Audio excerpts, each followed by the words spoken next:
Today we are going to learn about finding quality websites on our topic and how to cite those websites. So what I'm going to have you do is just like you would do normally is you would go to Google and you would initiate a search. So again, I am going to use the topic of Lewis Braille, which you can see I have typed into the search bar, and then I'm going to hit return and see what comes up. Now, when we do website searches, one of the things that we want to do is focus on quality websites. Many times those websites will have a .edu, which would mean it's like a university or college type website. It might have a .org, which would be some sort of an organization. Those may vary in how reputable they are, but usually they're pretty good. Or it might also have a .gov, which stands for government.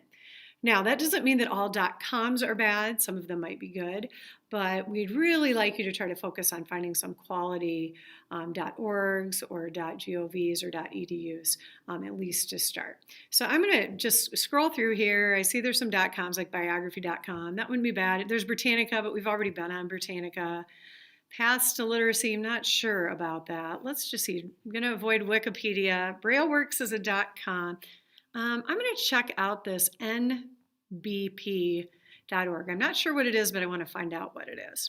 So it says NBP about Braille. Who is Lewis Braille?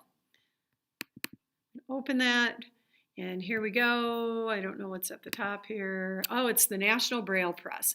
That sounds like a fairly reputable organization.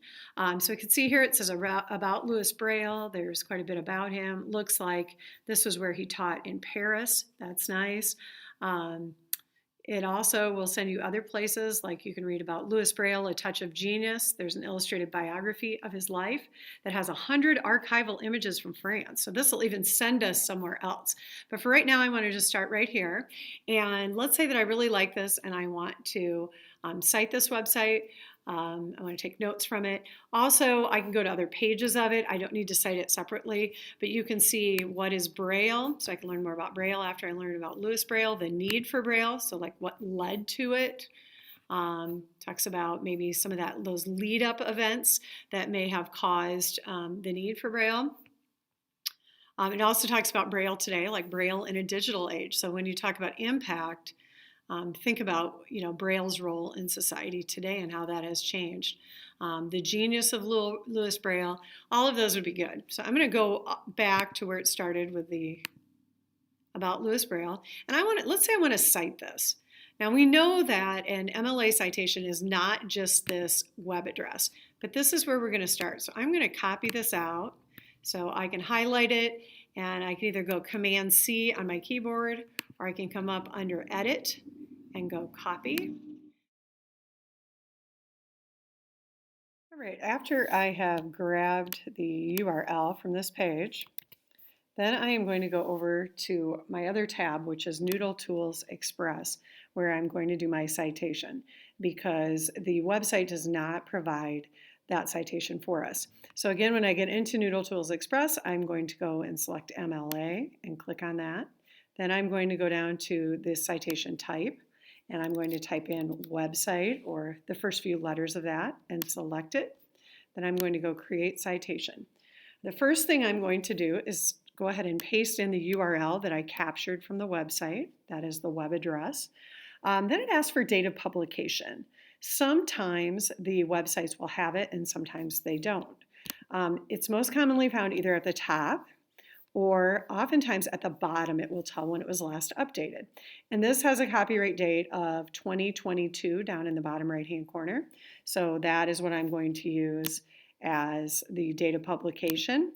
So I'm just going to type that in year because it did not give me any month or day information. It wants to know when I access this website.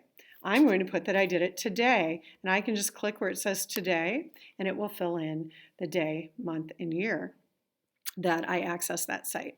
Down here is contributors. Sometimes a website will have an author, an editor, a translator, like who actually wrote that website or wrote up that material on the website.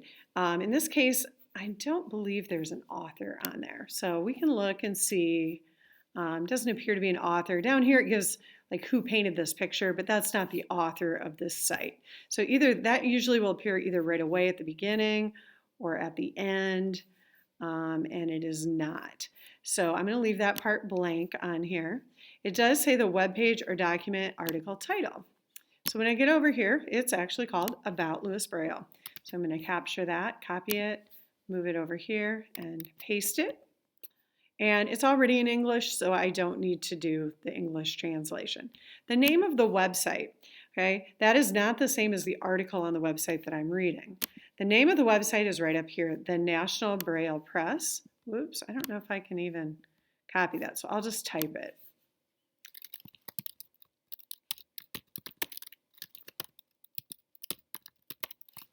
And it's actually published, I think, also by a place called the National Braille Press. That's what the website's called, and that's what the organization is called. So I'm going to put the same thing down here. That's not always the case. And if you're not sure, just ask, and Mr. Wedeking or Mr. Rupp or myself will help you with that. Okay, contributors to the site as a whole. I don't think it gave any of that, so we're not going to worry about that right now. And it looks like we got all of the information that we need. And so we're going to go up here and save it. And there we have our citation.